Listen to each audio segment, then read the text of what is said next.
YouTube.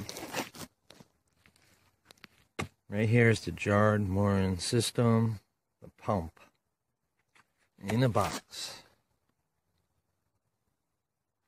Power comes out here. I got it plugged in the house right now because I'm using a PC controller box to power my device.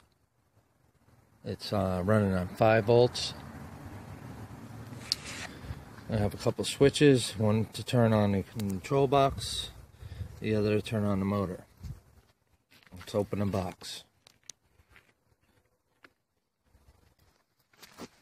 Inside I have the motor and the pump.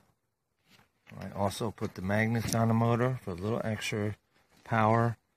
In the back there I have the PC control box. Everything is wired in, and the red wire right there is the 5 volts. The yellow right there is the 12 volts. The orange down there is the 3 volts. Like 3.5, something like that. 3 volts, call it. So I have all my wires going out the hall down in that area and coming into the box. Inside the box I have some cardboards. I have multiple layers, maybe 2 layers on the bottom to keep the vibrations down, because I don't have any foam matting at the time. So that covers just about everything. That's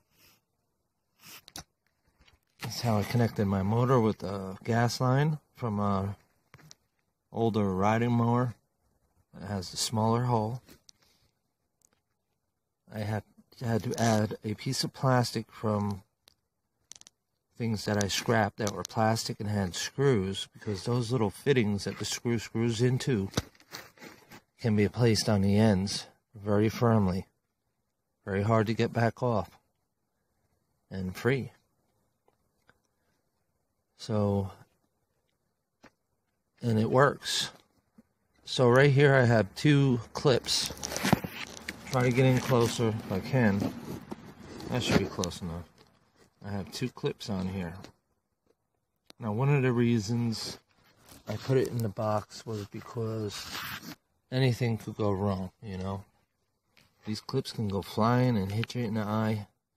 So it's good to have a protection around that area. So I might be doing something around that area soon, I'm not sure. But so far it's been good, nothing came off. And it's working 100%. When I run it, all I have to do is close the box, hit the power switch, on. You can kind of hear that's running.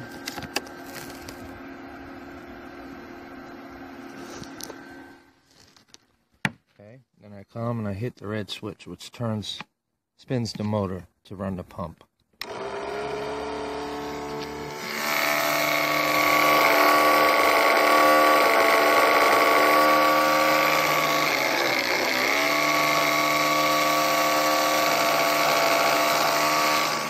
There is some grease on that pump, so once everything gets going, it's kind of cold. You know how grease is when it's cold. So once that heats up in there and expands, it's going to run more smoothly. Alright, it's cold out here. You know, it was 37 this morning. Right now it's about 60.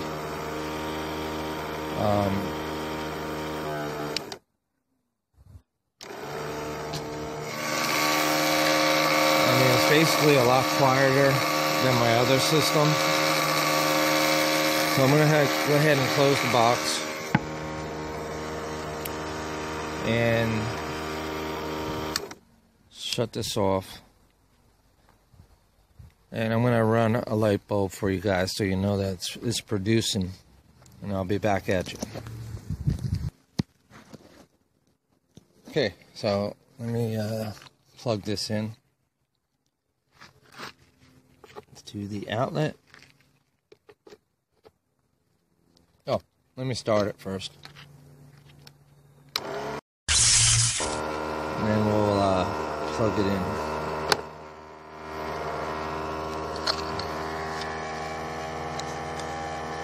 The switch is kind of bad on this thing. Let me see if I can turn the switch, YouTube. Be right back. Alright, YouTube. So I got the light. I got the little handle thing on here. Now I can turn it on. So let's turn on the control box. Get that powered up. Now we'll turn on the pump.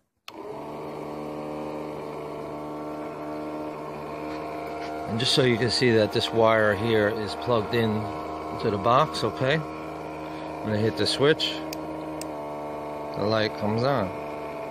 And it's daylight, you know what I mean? So, everything is working properly. Just let me, oops. I should have shut off the motor, and then I'll shut off the box there. I'll show you one more time inside. You can run a radio with this. Mine's in the shed. It's kind of dirty and freaking spiders and stuff, so I didn't want to drag it out. I'll just leave it in there. But until I get another radio, then I'll do a video with the radio.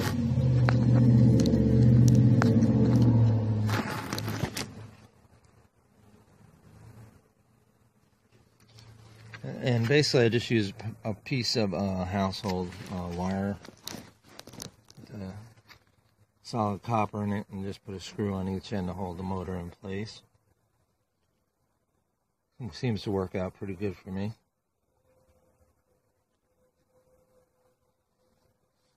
All you need, you can just, if you get like a 6 inches, you're fine, you know. If you have a small motor, a bigger motor, you have to get a foot and then trim where you need it, you know.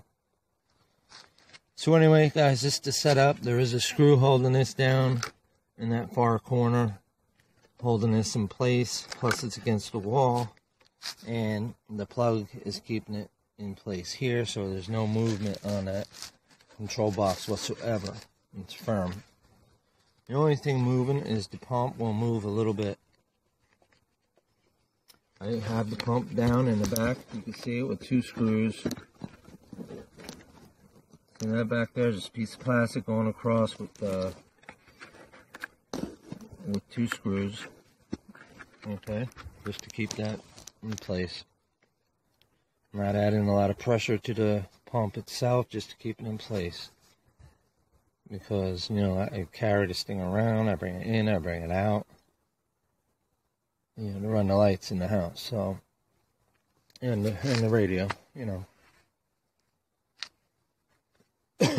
So, I use 2 hinges on the top.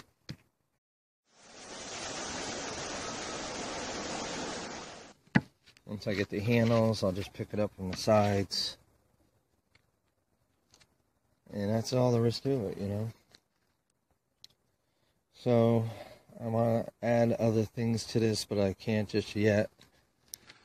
Like once I get the 2 6-volt batteries, I'm going to put one here, if I can fit it without touching the pump, and one over here. And then I'll just strap them in with 2 screws, and I'll use something to strap them in. Other than that,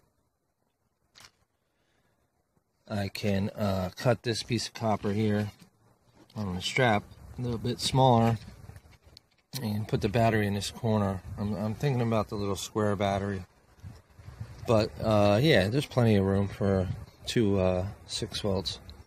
I can run one here and one over here easily, and then I could take it on the go. Then I'll be able to take it on the go without a plug, you know. I'll be able to run lights camping or whatever, listen to a radio in my tent or wherever I am with it, you know. If I'm out in the woods or wherever, I'll be able to have lights. That's the main thing. And have an emergency radio or something, you know, weather radio, whatever it is. Maybe it's a combination of all three, I don't know. But that's what it is, guys. And eventually I might even get a solar panel that I can Velcro on here. And I have plenty of room to connect a charge controller in this area here on top. I'll figure it out when I have something. I can even put it on the side of the box. Doesn't matter, as long as I can screw it in place. And then I'd have to have something for the rain. If I keep this outside, I have to have something to cover it to protect it from the rain. You know, that's, of course, you know. I mean, you wouldn't have something that's going to leave out in the rain, right? So it would have to be up, and it would have to be out of the rain with a cover. So I'm thinking about maybe being able to screw legs into the bottom to get it up and out of the way. So let's turn it on one more time. And the light comes on. And it's pretty bright too, you know, for being outside. So anyway, thanks for watching. I'm hoping to do a few more updates on this and post some videos. Oh, one more thing, YouTube. Yeah, the solar is a good way to go with it to charge the 6-volt batteries, or hopefully the system will recharge on its own.